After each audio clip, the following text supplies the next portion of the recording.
Welcome back once again. اور ہم بات کریں استغفار کے حوالے سے, توبہ کے حوالے سے. اللہ تعالیٰ کو اپنے بندے کی توبہ بڑی پسند ہے. وہ یہ ہم سنتے آئے ہیں بچپن سے بھی کہ اگر آپ کسی بھی گناہ پر ندامت آپ کو ہے اور کسی بھی گناہ پر آپ کو شرمندگی ہے تو یہ یقیناً توبہ کا ایک پہلا سٹیپ ہے. علامہ صاحب ہمارے ساتھ موجود ہے, میں چاہوں گی ہماری رہنمائی فرمائیں. علامہ صاحب, بہت سارے لوگ ہم نے آج کے وقت میں اپنے ارد گرد ایسے دیکھے جو اپنے گناہ کو بڑے فخریہ انداز میں بیان کر رہے ہوتے ہیں. وہ چاہے کسی کی دل آزاری ہے, وہ چاہے چوری چکاری ہے, کسی کا مال کھانا ہے, جھوٹ بولنا ایون, وہ بڑے فخریہ انداز میں بتاتا ہے کہ ہاں بھئی میں نے یہ کیا, اس پہ پراؤڈ فیل کرتے ہیں.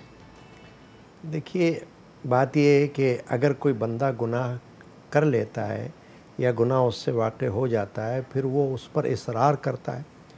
تو چھوٹا گناہ بھی اگر اصرار کرتے رہو تو وہ بڑا بن جاتا ہے. دوسری بات یہ کہ اگر وہ ڈٹا رہے, جیسا کہ آپ کہہ رہی ہیں کہ وہ اس بات کو محسوس ہی نہ کرے کہ مجھے اللہ سے توبہ کرنی چاہیے, تو یہ تو ایسا ہوا جیسے وہ اللہ تبارک و تعالیٰ کے بارگاہ میں بجائے عاجزی کا اظہار کرنے کے غرور کا اظہار کر رہا ہے کہ مجھے تو کوئی فکر ہی نہیں ہے, مجھے تو کوئی اس سے کوئی نقصان ہی نہیں ہو رہا. حالانکہ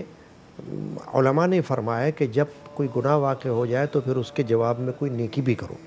تاکہ وہ بدل بن جائے, تمہارے گناہ کے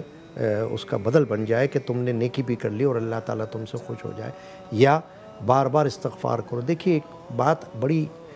سننے میں تو ہمیں ایسے لگتی ہے کہ انبیاء کرام, نبی جو کہ معصوم ہوتے ہیں, نبی اکرم صلی اللہ علیہ وسلم یہ فرما رہے ہیں کہ میں دن میں 70 بار استغفار کرتا ہوں, میں دن میں 100 بار استغفار کرتا ہوں. تو کوئی سوچے کہ بھئی نبی کے ساتھ گناہ کا تو کوئی تعلق ہی نہیں ہے, کوئی شائبہ تک نہیں ہے, تو نبی کیوں توبہ کر رہا ہے, نبی کیوں استغفار کر رہا ہے؟ علماء نے فرمایا کہ وہ امت کی تعلیم کے لیے کہ تم سے بھی گناہ واقع ہو سکتے ہیں, تم بھی گناہ کر سکتے ہو, جان بوجھ کے بھی کر سکتے ہو, انجانے میں بھی کر سکتے ہو, لیکن جس طرح بھی ہو جائے تو پھر تم اللہ تبارک و تعالیٰ سے بار بار توبہ کرو, ڈٹو مت اس گناہ پر, اصرار مت کرتے رہو اور لاپرواہ ہو کر مت بیٹھ جاؤ. آپ نے سنا ہوگا, ہم لوگ کہتے ہیں کہ انسانی نفس جو ہے اس کی 3 اقسام ہیں, نفس امارہ, نفس لوامہ اور نفس مطمئنہ. تو نفس لوامہ جو ہے نا, یہ وہ شکل ہے کہ جس میں انسان کسی گناہ کے بعد شرمندگی محسوس کرتا ہے, یعنی ہو تو گیا گناہ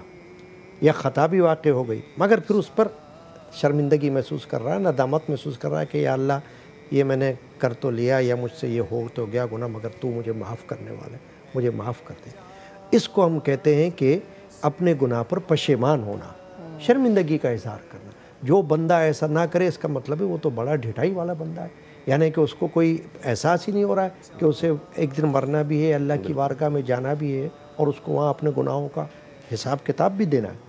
ٹھیک ہے نا, تو اس کو یہ سوچنا چاہیے کہ اگر گناہ واقع ہو جائیں تو توبہ کرے. اور یہ عشر مغفرت جو ہے یہ اس کی طرف اشارہ کر رہا ہے کہ آپ جس طرح اور عبادت کرتے ہیں, جیسے ابھی بہن نے فرمایا تھا یہ کہ جو استغفار ہے یہ عبادت ہے, تو ہم نماز عبادت سمجھ کے پڑھ رہے ہیں, ہم روزہ رکھ رہے ہیں عبادت سمجھ کر, تو ہم توبہ کو بھی تو عبادت سمجھیں کہ ہم ایک وقت ایسا مقرر کر لیں جس میں صرف توبہ ہی توبہ کرتے رہیں, جس میں صرف استغفار ہی کرتے رہیں. استغفر اللہ ربی من کل ذنب واتوب الیہ, یہ بڑا مشہور جو ہے وظیفہ ہے جس کو بزرگان دین نے بھی اختیار کیا ہے کہ بار بار یہ اللہ کی بارگاہ میں استغفار کرتے رہو.